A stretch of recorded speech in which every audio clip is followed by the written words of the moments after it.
संसद में गैस संकट को लेकर चर्चा के बीच पेट्रोलियम मंत्री हरदीप सिंह पुरी ने साफ कहा कि देश में एलपीजी और गैस की कोई कमी नहीं है। उन्होंने बताया कि अफवाहों की वजह से लोग घबराकर ज्यादा सिलेंडर बुक कर रहे हैं, जिससे अचानक मांग बढ़ गई है, लेकिन सरकार के पास पर्याप्त स्टॉक मौजूद है। सरकार ने ब्लैक मार्केटिंग रोकने के लिए भी नए निर्देश जारी किए हैं। अब ग्रामीण इलाकों में दूसरा एलपीजी सिलेंडर 45 दिन बाद और शहरों में 25 दिन बाद ही बुक किया जा सकेगा, ताकि हर जरूरतमंद तक गैस की सप्लाई सही तरीके से पहुंच सके। गैस की कमी को लेकर कांग्रेस नेता उदित राज ने केंद्र सरकार पर तंज कसा।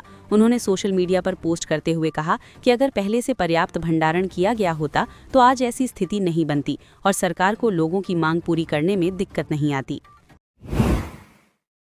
मिडिल ईस्ट में अमेरिका, इजराइल और ईरान के बीच बढ़ते तनाव ने पूरी दुनिया की चिंता बढ़ा दी है। इसी बीच ईरान ने बयान दिया है कि वो अंतर्राष्ट्रीय कानून के तहत अपने आत्मरक्षा के अधिकार का इस्तेमाल कर रहा है और अपने हितों की रक्षा करेगा।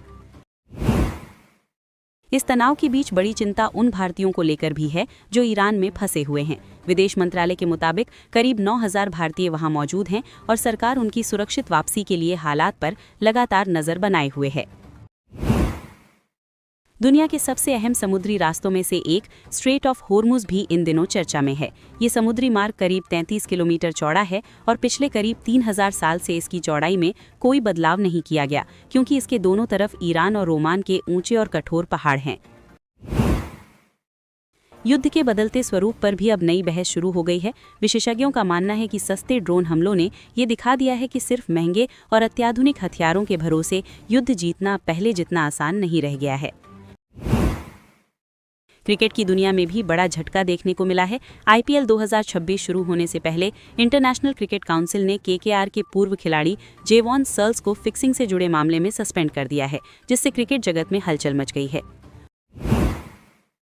ऑटोमोबाइल सेक्टर में भी एक नई खबर सामने आई है। महिंद्रा अपनी लोकप्रिय ऑफ-रोड एसयूवी थार रॉक्स का 2026 मॉडल नए इंजन, अपडेटेड डिजाइन और बेहतर फीचर्स के साथ लॉन्च करने की तैयारी कर रही है, जो दूसरी दमदार एसयूवी को कड़ी टक्कर दे सकती है। धार्मिक कैलेंडर की बात करें तो चैत्र नवरात्रि 19 मार्च से शुरू होकर 27 मार्च तक चलेंगी। इस बार घट स्थापना के लिए कई शुभ योग बन रहे हैं। हालांकि ज्योतिषियों के मुताबिक माता की सवारी को लेकर कुछ मिश्रित संकेत भी बताए जा रहे हैं। हिंदू नववर्ष भी इसी दौरान शुरू होगा और विक्रम संवत 2083 का नाम रौद्र संवत्सर रखा गया है। ज्योतिष मान्यताओं के अनुसार हर साल का एक विशेष नाम होता है, जो आने वाले समय के संभावित हालात के संकेत देता है। बिहार के गया जिले का एक गांव इन दिनों चर्चा में है, क्योंकि यहां लोगों को एलपीजी संकट की चिंता नहीं है। इस गांव के कई परिवार पिछले 4 साल से गोबर गैस का इस्तेमाल कर रहे हैं और ऊर्जा के मामले में काफी हद तक आत्मनिर्भर बन चुके हैं। उत्तर प्रदेश के फर्रुखाबाद में गैस सिलेंडर की कमी की खबरें सामने आई हैं। यहां कई गैस एजेंसियों के बाहर लंबी कतारें देखी जा रही हैं और लोग बुकिंग और सप्लाई में देरी की वजह से परेशान नजर आ रहे हैं। देहरादून में ड्रग्स के खिलाफ बड़ी कार्यवाही करते हुए एसटीएफ ने करीब 42 लाख रुपए की अवैध हेरोइन के साथ एक तस्कर को गिरफ्तार किया है। हालांकि इस पूरे नेटवर्क का मास्टरमाइंड अभी फरार बताया जा रहा है और उसकी तलाश जारी है।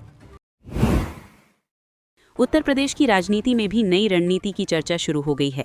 2027 के विधानसभा चुनाव से करीब 11 महीने पहले योगी सरकार ने प्रशासन चलाने के लिए कुछ नई और गुप्त गाइडलाइंस जारी की हैं, जिनका असर आने वाले चुनावी माहौल पर भी पड़ सकता है। क्रिकेटर रिंकू सिंह की निजी जिंदगी भी इन दिनों सुर्खियों में है। उन्होंने हाल ही में अपनी साथी प्रिया सरोज के साथ अपने रिश्ते को लेकर खुलकर बात की और दोनों की लव स्टोरी को लेकर फैंस के बीच काफी दिलचस्पी देखने को मिल रही है। आस्था और परंपरा से जुड़ा छठ पर्व भी लोगों के लिए बेहद खास माना जाता है। ये 4 दिनों तक चलने वाला कठिन व्रत है, जिसमें व्रती को करीब 36 घंटे तक निर्जला उपवास रखना पड़ता है और सूर्य देव की उपासना के साथ इसका समापन हो